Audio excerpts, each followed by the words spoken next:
Assalamualaikum, salam sejahtera. uh, Hari ni biasa sekarang ni pun kita banyak masa untuk buat banyak perkara. Alhamdulillah, saya lama dah nak buat video ni. Berkait, bersangkut paut dengan COVID-19 ni. Juga dengan apa yang kita percaya sebenarnya sebagai umat Islam. Saya tuju video ni, saya kupas video ni untuk terutama untuk orang-orang Islam yang percaya akan apa yang kita lakukan, apa yang kita buat, apa yang kita diajar ataupun apa yang disunnahkan kita untuk buat, adalah perkara-perkara yang insya-Allah mendatangkan manfaat kalau bukan sekarang, di masa akan datang insya-Allah. So COVID-19 untuk hari ini sahaja telah 18-19 bulan, 790 dah terkena ataupun positif untuk COVID-19, dengan 75 saya rasa yang dah sembuh dan 2 kematian. So kita doakan mereka yang pergi ditempatkan di kalangan orang-orang yang beriman insya-Allah. So kita yang masih hidup, kita yang meneruskan kehidupan ini dalam keadaan suasana yang sangat getir. Yang pertama kali yang terjadinya di Malaysia, partial lockdown. Bukan lockdown habis, maksudnya kawalan pergerakan. So kerajaan PM kita dah umumkan untuk kawalan pergerakan. So yang itulah yang tak faham tu, yang nak balik kampung tu, mungkin saya pun tak faham juga sebelum tu.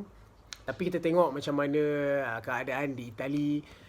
Jadi merebak dengan begitu pantas. Oleh kerana bila jadi macam ni, semua orang pulang ke kampung masing-masing, jauh, utara, selatan, timur, barat. So itu mempercepatkan merebaknya wabak COVID-19 ni. So kita sepatutnya belajar daripada situ. Setiap rakyat perlu mengambil inisiatif yang self inisiatif, maksudnya sendiri punya tanggungjawab untuk menyahut seruan kerajaan untuk kita buat kawalan pergerakan untuk kebaikan kita bersama, untuk menghapuskan terus COVID-19 ni ataupun mengangsur pulihkan keadaan daripada sekarang ke lebih baik insya-Allah. So sama-sama kita doakan perkara itu akan berhasil, perkara itu akan berjaya dilaksanakan dalam tempoh 2 minggu ni, supaya tempoh yang akan datang tu kita akan kembali kepada keadaan yang normal.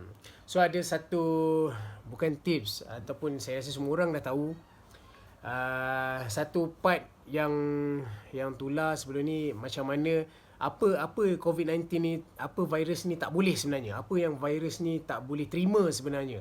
Dia tak boleh, salah satu dia tak boleh tahan dengan suhu yang panas. Itu yang nanti lagi tengok video ni. Yang orang pakar bercerita pasal suhu yang panas tentang COVID-19 ni, yang COVID-19 tak boleh tahan. Okey, kita saksikan dulu. Ini ya kan, cuaca panas 25 26 dia tak tahan. Jadi kalau kita tu rajin-rajinlah berjemur tu, supaya kita panaskan badan berpeluh kan, dia tak ada. Kalau badan kita moist, badan kita orang kata itu senang dia dapat. Itu macam-macam winter-winternya area tu memang mudah lah ya. Tu sebab kalau boleh buka tingkap, jangan buka aircon. Lebih baik matahari dari luar tu lebih bagus untuk disinfekkan kita punya rumah. Okey, berbalik kepada suhu tadi, saya tak tahu apa yang saya cuba kupas ni, mungkin ini atas dasar pandangan dan fahaman saya bersikit. Kalau misal kata ada yang tak bersetuju, tak apa, ataupun ada ustaz-ustaz ataupun ahli yang lebih pakar tentang bidang keagamaan ni, kalau misal kata video ni saya buat ni tak bertepatan, saya mohon maaf dan tegur saya, insya-Allah saya akan delete balik. Tapi saya nak cuba sampaikan berkenaan macam mana ada satu hadis Rasulullah yang mengatakan sekiranya kalau kita baca, disunahkan kita baca surah Al-Kahfi macam ni malam Jumaat, disunahkan baca surah Al-Kahfi. Salah satu dia, kelebihan dia adalah kita diberi cahaya antara 2 Jumaat. Selain daripada itu, fitnah Dajjal, kita terlindung daripada Dajjal. InsyaAllah tu nanti saya akan kupas kemudian. Cuma yang saya nak cerita pasal cahaya antara 2 Jumaat ni. Okay, cahaya antara 2 Jumaat. So kalau tadi teori dia, yang ni saya sebenarnya saya nak bercerita juga pasal benda ni. Cumanya tak berkesempatan, saya hanya boleh share dengan isteri saya, keluarga saya yang mana ada dekat rumah saya. Saya share benda ni.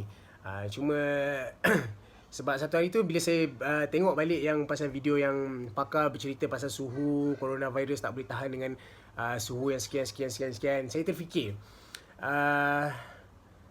apa impact, bukan hikmah daripada hadis tu cakap Rasulullah bersabda, sallallahu alaihi wasallam bersabda, dilindung diberi cahaya antara dua Jumaat. So first kita faham konsep cahaya ni adalah sesuatu suhu, ataupun kalau kita boleh fikir malam sejuk sebab cahaya tak ada. Siang kalau kita lebih direct, malam gelap, ataupun siang panas dengan cahaya matahari. So cahaya, kalau kita tidur dekat bawah lampu, ada setengah kata panas. So cahaya tu yang menyebabkan kepanasan. So dalam indirectly konteks macam mana dilindungi cahaya, bukanlah kita panas antara dua Jumaat ni. Cuma mungkin dengan konteks antara Jumaat kita diberi cahaya ni akan melindungi kita daripada perkara-perkara yang sebegini. Wallahualam, saya tak tahu kesahihan dia, cuma saya cuba bagi pendapat. Saya bagi apa yang saya faham dan apa yang saya terfikir sebenarnya tentang diberi cahaya antara dua Jumaat.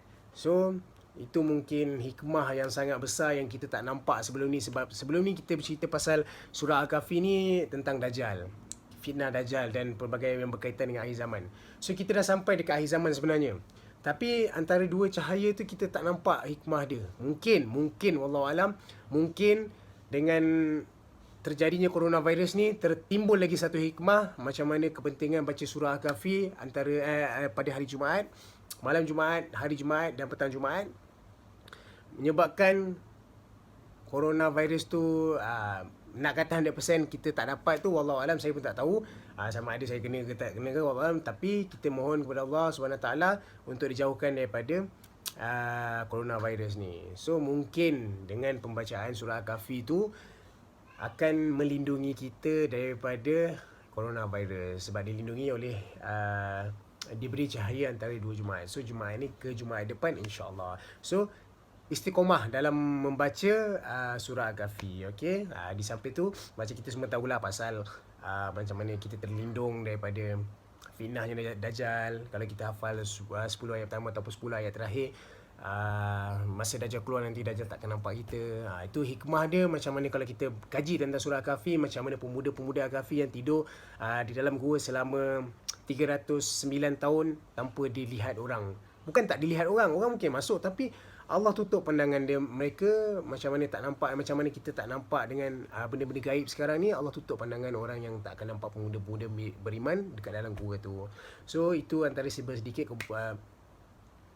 yang saya nak kupas tentang surah Al-Kahfi sebenarnya, dengan apa kesinambungan, apa hikmah yang kita boleh fikir ke arah kebaikan tentang apa yang terjadi sekarang ni tentang coronavirus. So tak terbang mana pun.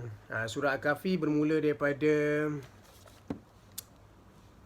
muka surat 293 ada 110 ayat. Kalau kita kira muka surat tu start daripada 293 ni, dia ada 12 muka surat. So sebenarnya dalam keadaan kita orang kata macam kuarantin ni, tak ada masalah sebenarnya nak baca 12 muka surat ni. So mungkin sekarang ni boleh baca 3, kejap lagi boleh baca 3, besok boleh baca 3. Dan sebelum habis petang esok, kita settle surah Al-Kahfi ni, okey? InsyaAllah sama-sama kita, mana yang baik kita share, kita kongsikan, mana yang tak betul tu tolong tegur saya. InsyaAllah, mana tahu yang saya kupas ni benda, sebab ni bukan bidang saya, tapi saya cuba sampaikan apa yang saya fikir dan apa pemahaman saya sedikit yang kita boleh cari hikmah. Macam mana nak mendatangkan setiap apa yang disarankan, disunahkan untuk kita tu mendatangkan kebaikan yang tanpa kita sedari. Okey, InsyaAllah sama-sama kita share. Boleh follow, boleh subscribe saya punya YouTube channel ni. InsyaAllah info-info yang bermanfaat saya cuba sampaikan, benda-benda yang perkara yang bermanfaat tolong sharekan supaya menjadi rantai manfaat tu. Okey, InsyaAllah kita jumpa lagi di video akan datang. Kalau ada apa-apa, tolong bagi komen dekat bawah. Okey, macam biasa. Assalamualaikum, salam Jumaat. InsyaAllah kita doakan sama-sama COVID-19 ni akan berlalu pergi. dengan segera dengan izin Allah insya-Allah.